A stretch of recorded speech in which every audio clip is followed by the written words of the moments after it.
To our viewers and listeners is that, look, the inauguration represented the beginning of his second term. Yes. But it also represented the countdown of the end of his presidency. That's right. And the reality is, like anything else, you better get what you can while he's there because, look, come 2016, that's it. Well, I don't know, and I think some people are missing something here. The president has put in place an organization that contains the kind of database that no one has ever seen before in life. That's going to be very, very powerful, and whoever... In terms of the Organizing for America that he's now shifting to become a 501c4. Yeah, that's right. And that database will have information about everything on every individual in ways that it's never been done before, and whoever runs for president on the Democratic ticket have to deal with that. They're going to have to go down with that database and the concerns of those people because they can't get around it. And he's been very smart. I mean, it's very powerful what he's leaving in place, and I think that's what any Democratic candidate is going to have to deal with. How often are you communicating with the president and also the Congressional Black Caucus saying, look, this is clearly what we are advancing for our constituents? The Congressional Black Caucus have met with the president. Mr. Cleaver, who served as our president of the Congressional Black Caucus, have met with him. He understands what our concerns are. He's never said no to our concerns. A lot of people have said, well, we'd like to have seen more in the first 4 years, but the fact of the matter is the Congressional Black Caucus feels very comfortable now that we're going to see a lot done by this president. Lots of talk about diversity within his cabinet. Yes. Your thoughts on the makeup? Folks say, wait a minute, you're head of the CIA, Secretary of State, Chief of Staff, head of Treasury, all white males. When are we going to see some African Americans, women as well? Well, this is very early. I mean, he's not even given his address yet to Congress, and this is January, and he's got a few more months to work with these appointments. I'm convinced that given all of this talk, that is going to be a diverse cabinet with more women, more African Americans, certainly more Latinos, etc. But this is just January, and so between now and, say, June or July, I think you're going to see those names and those persons put before the Senate. And some tell me if we don't, you probably won't be quiet about it. Well, I have a tendency to try and speak truth to power. That's the softest she's spoken on that is before. Congresswoman, we certainly appreciate it. Thanks so much. Welcome. All right. President Obama will meet with tech leaders on Friday to discuss privacy concerns that have mushroomed within the industry. Obama hopes to continue his dialogue with the leaders of some of the biggest tech companies on the issues of privacy, technology, and intelligence. The White House did not release a full list of the tech leaders on Obama's schedule, but the heads of Google, Facebook, and Yahoo were extended invitations. Facebook CEO Mark Zuckerberg has been particularly vocal in his criticism of government surveillance programs, stating the U.S. government should be the champion for the internet, not a threat. Now, Obama is expected to announce reforms to surveillance programs that created an uproar when they were released by former NSA contractor Edward Snowden. For The Street, I'm Corey Hale in New York. US President Barack Obama was in Silicon Valley on Thursday night to meet a handful of the biggest names in the tech industry. Among the subjects lightly discussed at the closed meeting was the president's plan to invest in research and development to boost America's high-tech competitiveness, something he spoke about earlier this week. I'm convinced that if we outbuild and out-innovate and out-educate, as well as out-hustle the rest of the world, the jobs and industries of our time will take root here in the United States. Our people will prosper, and our country will succeed.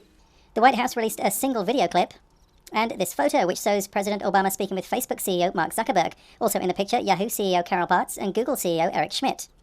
Others present at the meeting included Twitter CEO Dick Costolo, Oracle CEO Larry Ellison, Netflix CEO Reed Hastings, Cisco Systems CEO John Chambers, and Apple CEO Steve Jobs. Reporters didn't catch a glimpse of Jobs. The head of Apple is currently on medical leave from the company and surrounded by intense speculation about his health. On Friday, the president will leave San Francisco and head to Oregon, where he'll visit Intel's state-of-the-art chip factory. Martin Williams, IDG News Service.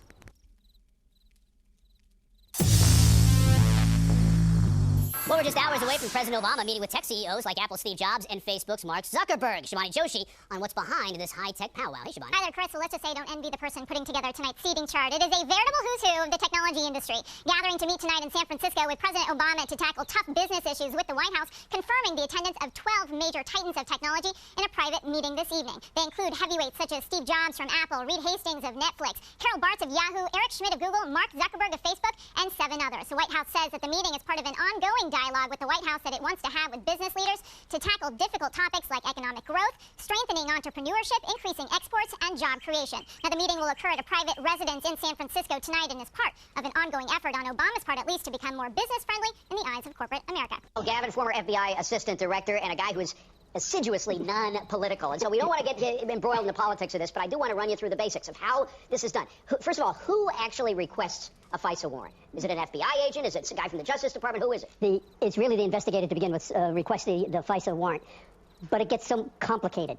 You conducting an investigation, you have to prove when you go in for the FISA, when you get the affidavit for the FISA warrant, you have to prove that that's the only way that you can get the information. Conventional investigation is not going to get you where you have to Bill, go. I got to say, the proof doesn't seem to be too high because of the 10,711 warrants in a 5-year period, they only denied about a dozen. In other words, 99.8% of the requests are approved. for a wiretapping it through a FISA court. And I can understand that because before you go for one, being as an investigator, before you request one, you want to make sure you have all of it done. But it's not that easy. But isn't that a looser record than other courts in terms of surveillance? I think probably in terms of a criminal Title III, yes, it probably is. But the common concept is that you go in, an agent goes into a FISA judge and gets a. It is so unlike that. First of all, the agent has to make sure that he has the probable cause to do this. Secondly, he writes the affidavit and presents it to his organization. In this case, let's say it's the FBI. It goes through review after review after review in the FBI. After they approve, they give it back to the Department of Justice. The same problem happens at the Department of Justice. They do it all over again. Let me bring you ever so slightly into the realm of politics. Is there any way anybody, an appointee, a presidential appointee, or maybe even the president himself, could somehow influence this decision-making? Not unless they want to go to jail. Well, there's some leakers who've been willing to do that. There are some leakers that are willing to do that. I totally agree with you. But they have to be willing to go to jail to do it. All right, Bill Gavin, good stuff. Thank you very much. Kurt Warner here with the news. 90% of the news outlets in the United States are controlled by 6 corporations. They're not out to tell you the truth of what's happening. They're out to tell you the picture of the world that they represent. Media shapes your perceptions of the world around you. If you're not getting an accurate source of media, you're not going to have an accurate understanding of the world. Here now with reaction from Levin TV, a studio in Virginia, the host of Levin TV, CRTV Network. I call him the Great One. You know what it's like to get you on the show? It's like pulling teeth. You know that? We're glad to have you back, my friend. How are you? I'm good. How are you? I'm laying out the basics here. You put together in a very comprehensive way, and I give you a lot of credit for putting all this together. This isn't the right-wing conspiracy. This isn't conservative Sean Hannity, conservative Mark Levin. This is the New York Times. This is McClatchy. Explain. And yet it's only conservatives who are concerned about what they're reading in liberal media outlets. Have you noticed that? The media is very confounded right now. They're very confused. They don't know whether to trash themselves, trash their colleagues, or what. Now, you asked a question. You said, what did Obama know? We know he knows this much. Everything you just read, he knew, because it's in the newspapers. That's pretty big. Number 2, we know that if a FISA warrant was secured, it's very likely in his daily intelligence briefing or a call from the Attorney General or the Director of the FBI, the President would be given a heads up. There's nothing illegal about it, but he'd be given a heads up. Here's what else we know. There's all kinds of, based on these reports, investigative activities going on. You know, McClatchy reported the agencies involved, the FBI, CIA, National Security Agency, Justice Department, Treasury Department's Financial Crimes Enforcement Network. I assume Obama knew something. I mean, unless he's Helen Keller. Now, let me make another point about this. That's a hell of a lot of agency resources. Those are a hell of a lot of investigators. The news reports, you mentioned the New York Times, January 20th. I just want to make sure CNN and MSNBC are aware of this. They watch all the time, Mark. Nobody's watching them. Go ahead. Wiretap data used in inquiry of Trump aides. I never said independent of news reports about the wiretap. Wiretap data used in inquiry of Trump aides. Well, didn't Mr. Clapper say there were no FISA orders issued? Can you play that tape for me so I can comment on that and pull this together? I think we have that loaded, and because he said it on Meet the Press this weekend. But we'll get into it in a second. It's very profound. Yeah, well, but we'll get to that in a second. Go ahead. But let me comment on it. It's very, very important. It's very important because if Clapper says there was no FISA order, and he was very broad, and he was very definite, and he said, no, I don't remember this, and you'll play it later, then what the hell are we talking about? That means they didn't have enough information for probable cause to get a warrant in front of the FISA court. So, what's the FBI, the CIA, the National Security Agency, the Justice Department, the Treasury Department's Financial Crimes Enforcement Network investigating? What are these wiretaps that the New York Times is talking about? You know, I know they want to focus on Donald Trump and his tweet. I want to focus on America and the Constitution. The reason I got fed up with this last week is I'm a constitutional conservative. I look at this. If I'm reading these news reports, we have a runaway executive branch. I don't know who knows what. And as of today, the media don't appear to know who knows what, which is exactly why I've been calling for congressional investigations. The question is, why aren't CNN, CBS, NBC, MSNBC, and all the rest of them, why aren't they concerned about this? Mark, rather than mock the president and his tweet, pay attention to what your own reporters and other reporters are saying. So what you say is really deep and profound here, and I want to put some emphasis on this, and that is that the news media reported the leaks, the news media reported the surveillance, they reported it repeatedly. This is the mainstream media. As far as I know, they've never retracted the story, and everybody knew about it. It was not something that was hidden. Now, in fact, Donald Trump mentions that, in fact, it happened, and somehow this is, oh my gosh, this is outrageous. How do we definitively find out that, in fact, in June and again in October, there were attempts to surveil the then candidate of the opposition party by the current administration at the time, the Obama administration? Well, 2 things need to happen, one way or another. Number 1, the FISA applications, which Clapper denies, by the way. He denies, and the follow-up was pathetic over there at NBC, but we'll get to that. The FISA applications should be released. That's number 1. The warrant that was supposedly secured in October should be released. The other thing that needs to be done is these daily presidential briefings that the president received, that the intelligence agencies and law enforcement agencies coordinate on and prepare. The Intelligence Committee chairmen need to read them.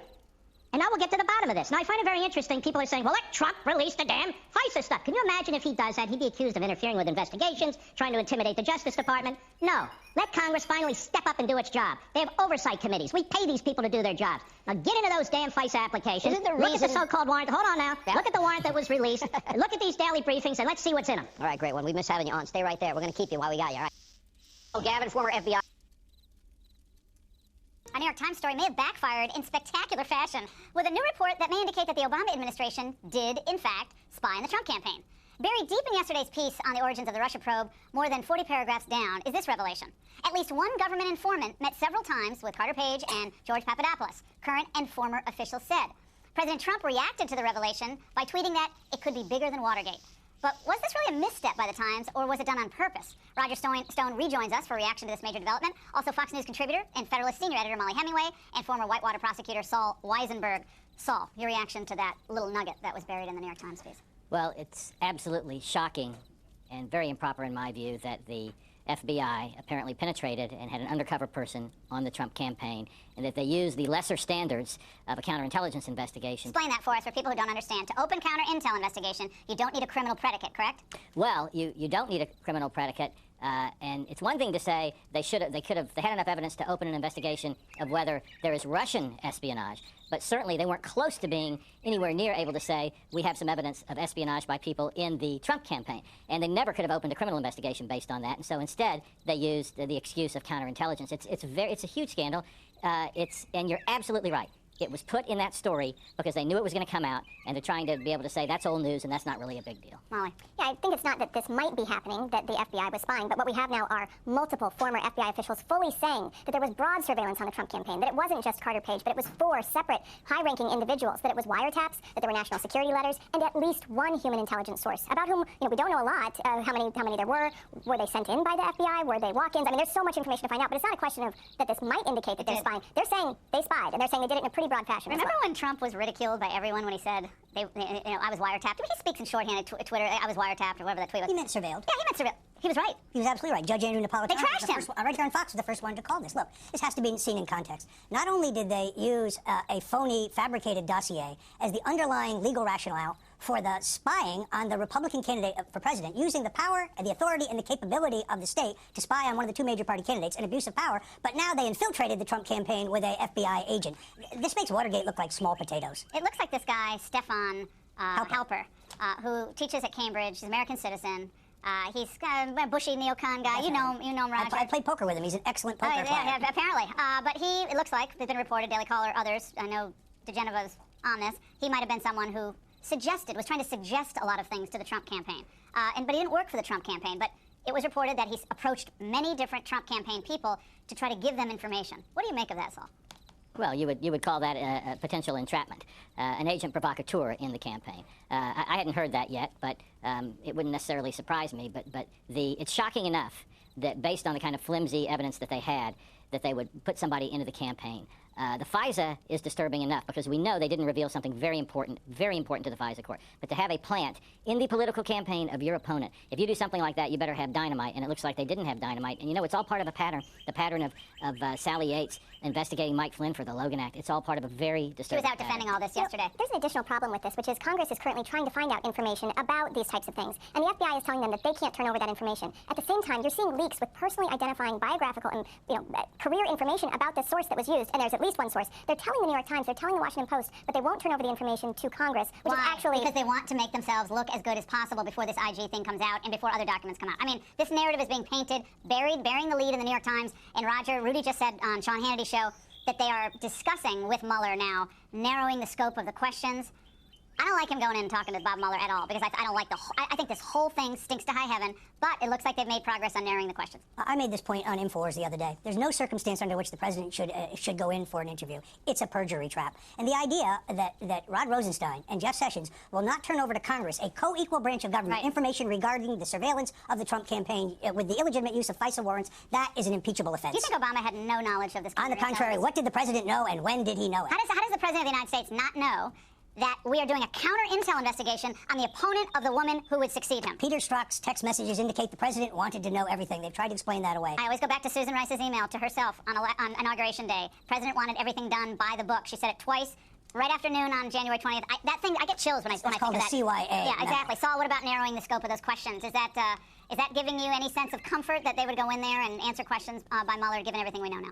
As I've said many times on this show, if Donald Trump, if he were any white-collar client, any regular white-collar client, famous or not famous, in this circumstance, I would physically prevent him from going in for that questioning. And on the point that Roger raised about the information that the DOJ doesn't want to give over, there are good reasons for not giving over sources and methods. The problem with the DOJ, particularly with the FBI, is they've been caught saying several times, we can't turn this over because it's sensitive, and when they back down and they unredact it, it's just embarrassing. They have a credibility problem.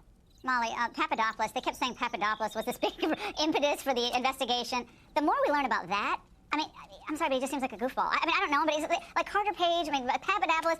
This is like ridiculous. I mean, just look at these figures. They're not exactly, characters you'd imagine, like compiling information and try to get with the Russians. But nevertheless, we keep learning more about who was approaching him at the time. Right. The more we learn, at first we were told there were all these questions about Russian interference and involvement with the Trump campaign. The more we learn about what led them to think that, it boggles the mind that professionals would actually have started much of any investigation at all over these very piddling things. And yet they did, and they're now admitting they were spying on at least 4 Trump campaign officials, and that they were using the entire powers of the intelligence apparatus to do this.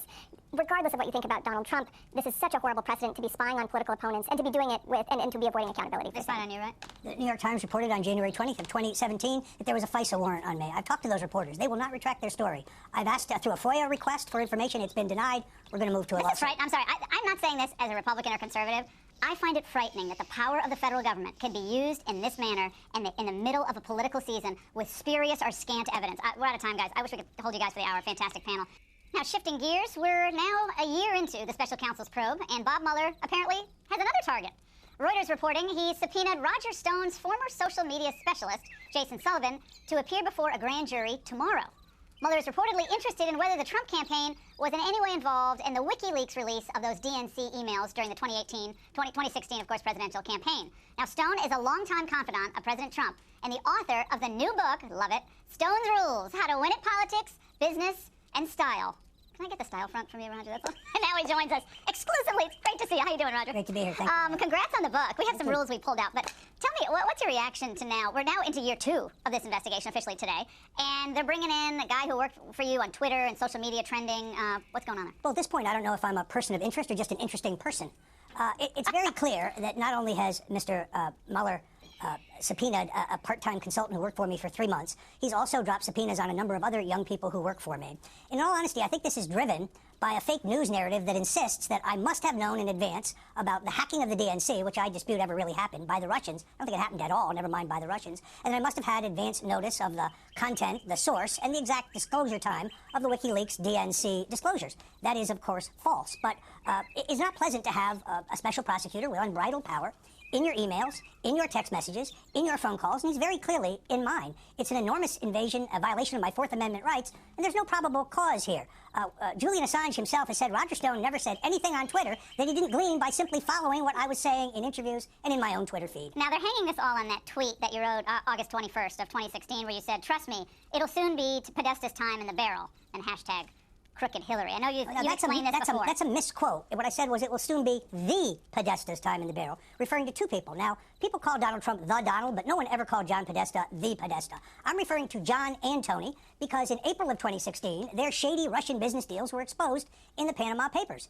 As a student of opposition research, I was well aware of that. I never predicted the hacking or theft of John Podesta's emails. I said the Podesta's, but that is conveniently omitted from virtually every media report, and it's even omitted from the House Intelligence Committee final report. My lawyers had to write a letter asking for a correction. The Podesta's clearly refers to 2 people, John and Tony. Now, your old friend Adam Schiff, he says and complains that you deny everything, and so you need subpoenas for your tweets and your direct Twitter messages. He said this. What we ought to do if we're doing a credible investigation is subpoena Twitter for direct messages that went to these particular handles or that came from Roger Stone so that we don't have to accept and rely upon the word of Roger Stone, which I think is a hazardous thing to do. One thing that Roger Stone and the president have in common is a philosophy that you deny everything, that only suckers and losers admit to anything. If you deny it, it didn't happen. Well, Laura, first of all, I testified fully and truthfully to the House Intelligence Committee, and I turned over to them the WikiLeaks and Guccifer direct message exchanges, which are innocuous. How did you get in touch with the Guccifer 2.0? Simply by going to direct messages. But here's the point. Based on the content, the context, and the timing of that exchange, it's 6 weeks after WikiLeaks has already published the DNC disclosures. Consequently, chronologically, collusion in the hacking of that material is impossible.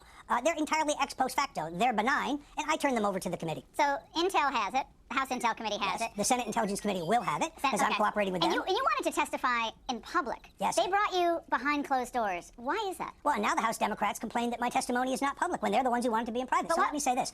I have agreed to cooperate with the Senate Judiciary and Intelligence Committee. I would like my testimony to be in public. I'm going to turn over these exact same documents, and they are complete. George Stephanopoulos had Michael Caputo on, your old colleague. This is how it went down. Michael Caputo, who's worked on the campaign, just met with Mueller's team this week. He came out saying they asked a lot of questions about collusion. He came away quite concerned about Paul Manafort, Roger Stone, Rick Gates, and others. It was recounting what Caputo had said. That is, they're very concerned about Manafort, Stone, Gates, and others. Well, it's very interesting. CNBC and MSNBC and that partisan hack Ari Melber, who tries to pose as a journalist, keep insisting that Mueller is focusing on my long relationship with Rick Gates. I didn't meet Rick Gates until 2016. I've never been alone with him. They're focused on dinners. There's one dinner. Michael Caputo's there. John Haggerty from the Trump campaign is there. Steve Mausberg from Newsmax is there. And Manafort is supposed to join us. But at the last minute, Gates shows up in his stead, showing up late and leaving early. There's no discussion of WikiLeaks or Julian Assange. This is the only dinner I've ever been at with Mr. Gates. And no, we did not work together at Black Manafort Stone 30 years ago. He was not there. That is a falsehood. What about the Sam Nunberg comment that he made? You know, he showed up on some shows, seems to be a little inebriated at one point. But this was also back in March, going back to what you said about Julian Assange. Let's watch. The minute he told me on the phone that he had met with Assange, I assumed he was lying. It's something Roger does. It's one of the Stone rules. It's a tactic. It's a Trump tactic, too. Take credit, insinuate yourself. When you say it's something he does, you mean Roger Stone lies to people like you, his mentee? Yeah, well, I call it puffery or exaggeration. I call it bluffing and posturing. Look, when you work with Sam Nunberg, sometimes he would call you 20, 30, 40 times a day. And when you take his call, he'd say, it's called stalking, so Roger. what's going on? 30 times a day, what? So one Friday, late in the afternoon, when I wanted to get him off the phone, my wife told me dinner was ready, and Sam kept saying, and one more thing, one more thing. He said, do you have any plans for the weekend? I said, yeah, I'm going to fly to London and have dinner with Julian Assange. It's shtick. It's a throwaway line. It's a joke. So what we talked about on the angle are things taken out of context. Right. Then they're isolated. Right. Then they're blasted out. Well, then they're used to smear people. That's the art of a smear. And when I figured out he believed it, I milked the joke in an email. But I produced airline records. I produced credit card records that prove I was in Los Angeles. I even produced a receipt from Izzy's Deli on Santa Monica that proves that I was in L.A. And obviously, Laura, my passport. Customs records, airline. You've never been to Russia. You've never ordered a White Russian. That I was not in London, and I've never met with or spoken with Julian Assange. By the way, Stone's rules from your book, yes, which I love. Okay, here's my favorite part of Stone's rules. Stone's rules: hit from every angle, open multiple fronts on your enemy. The enemy must be confused and feel besieged on every side. It seems like that's what they're doing to Donald Trump. Well, they're certainly trying to. Look, everything the president needs to do for his presidency to survive is in this book. I would direct him to this rule: attack, attack, attack. Don't defend. I love it when he calls out the fake news media. I love it when he exposes what is the greatest political scandal in American history: the use of a phony dossier to rationalize the surveillance by the state, using the power and the authority of the state to spy on the Republican candidate for president. It's like Sun Tzu's Art of War. It's like Sun Tzu, Roger Stone's Art of War. I mean, there's a little crossover Venn diagram there. I like it.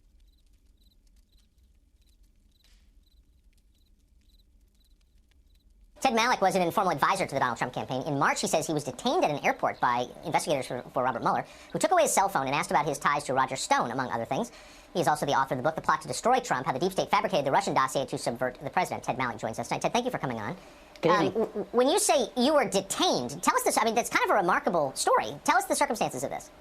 Well, especially for a Yale, Oxford, Henley Business School professor to be stopped at an airport, taken into a room and asked questions by the FBI and having their phone then under a warrant seized. But I write about this in the book as a postscript, and my lawyers tell me not to confirm or deny very much about this because I'm still actively participating in this conversation. I don't understand. Why would that put you in legal peril if you believe the government overstepped and detained you at, this is at Logan Airport in Boston, right? You're flying in from abroad. Correct. They pull you aside, take your cell phone, and ask you questions. You have no lawyer present, is that correct, during this conversation? None at all. Okay, so how, I mean, why would you be in jeopardy by exercising your First Amendment right to explain the truth? Well, I have explained it as a postscript to the book and actually detailed it, and I'm told that the FBI is not all that happy about that fact. So, therefore, I'm not really at liberty to say a whole lot more about where this stands at present. Right. Give us a sense, though, when you sat down, you had no lawyer. It's generally not advised to talk to the FBI without a lawyer. Did they just grab you as you got off the plane, and what did you say to them when they did? Yeah, well, they had me wait for about 20 minutes, as I say, and then divided me from my wife, and then searched my belongings and took me to a separate building to introduce me to two FBI agents who asked me a series of questions. Actually, it was quite chit-chatty for about 20 minutes. As a fan of the Philadelphia Eagles, they asked me what I thought of their victory at the Super Bowl. Mm-hmm. That's what they said to Mike Flynn, too, during his chit-chatty conversation.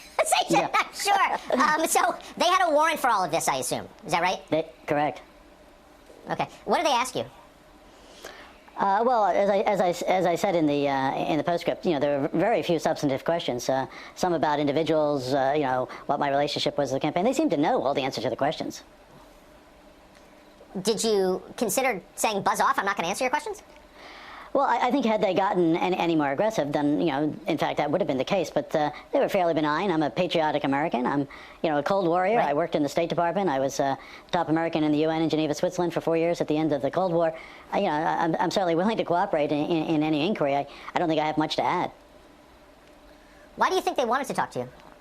Well, my publisher thinks they had pre-read my book on the plot to destroy the president, which is, in fact, about the conspiracy, the first in American history since 1783 and the Newburgh conspiracy that tried to overthrow a sitting president of the United States. Why did they ask you about Roger Stone? I have no idea. I mean, I've met Roger Stone 3 times. He did write the foreword to my new book because we have the same publisher. He gave an address at Oxford University about 8 or 10 weeks ago, and it was a pretty compelling story about what happened in the 2016 election, and we had it transcribed. I had attended that lecture, and we used it as the foreword to the book, so maybe they read more into that than is the case. What'd they do to your phone? You said they had a warrant for your phone? Yes, they confiscated my phone, and I'm told it's been returned to me, and I should be receiving it any day. They took your phone away. How long have they had it? Well, since that day, which was before Easter. I'd be pretty annoyed. Ted, thank you for joining us. I appreciate it. Good to be with you, Tucker. Thanks. We reported last week on the possibility that someone inside President Trump's campaign was a secret FBI source. Tonight, the House Intelligence Committee wants to know more. The reason why a lot of us were suspicious is because Glenn Simpson, at one point, the head of Fusion GPS, testified that there was a human source inside the Trump campaign based on his conversations with Christopher Steele. Okay, former Chief Assistant U.S. Attorney and contributing editor at the National Review, Andrew McCarthy, joins us live with reaction. Great to have you with us. Great to be here. Okay, you've written this lengthy piece. I'm going to tweet it out because I think it's really important for people who aren't as familiar with this case to go through. You outline the facts, the names, the dates of everybody involved here. It's very informative. Now, Glenn Simpson, co-founder of Fusion GPS, is a key player in this whole thing. He told lawmakers one thing, kind of tried to backpedal, and now it sounds like he's back to saying, no, what I originally told you about the sourcing and the start of this whole investigation was right. Yeah, it's interesting, Shannon. The testimony he gave was that Steele, who was the former British spy who was the author of the dossier, told him that the FBI told him that they had a source inside the campaign. When that became a big controversy after he said it, he tried to walk it back. And the way he walked it back was to try to throw it off on this guy Papadopoulos, who had had this conversation with the Australian diplomat, that whole story. It doesn't line up time-wise, because when he gave the testimony in August, that story was not published until about 5 months later, so it's highly unlikely he could have known about it. But what I learned this evening is that on the Senate Judiciary Committee's website, Simpson was asked by the committee, if you changed your mind about something you said, how come you didn't let us in on that? And the lawyer for Simpson gave a short letter to Chairman Grassley saying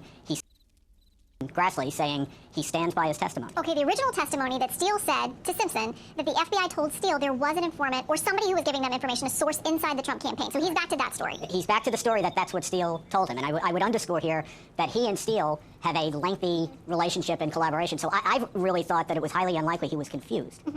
Any hints or thoughts, and you may have your own theories, everybody has theories, everybody's sharing names, about who this person was? Was it somebody that was already inside the Trump campaign, started working with the feds? Was it somebody they pushed into that circle that they then used for information? Any ideas? I don't think we know enough yet, but what I would suspect is that there may not be just one.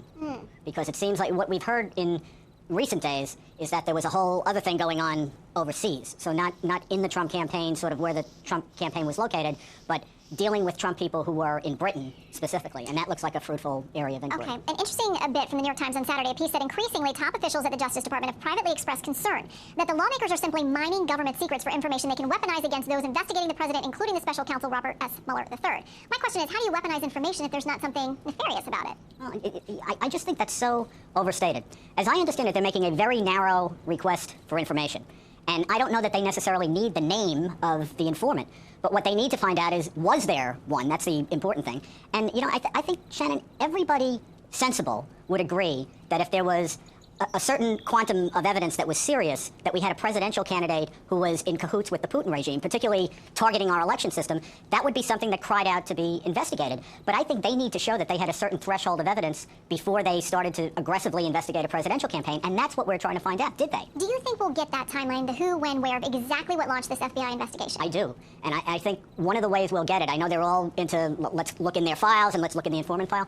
I spent the weekend looking at the text messages between Strzok and Page. That's Agent Peter Strzok and the FBI lawyer, Lisa Page, who was the counsel to the deputy director of the FBI, Andy McCabe.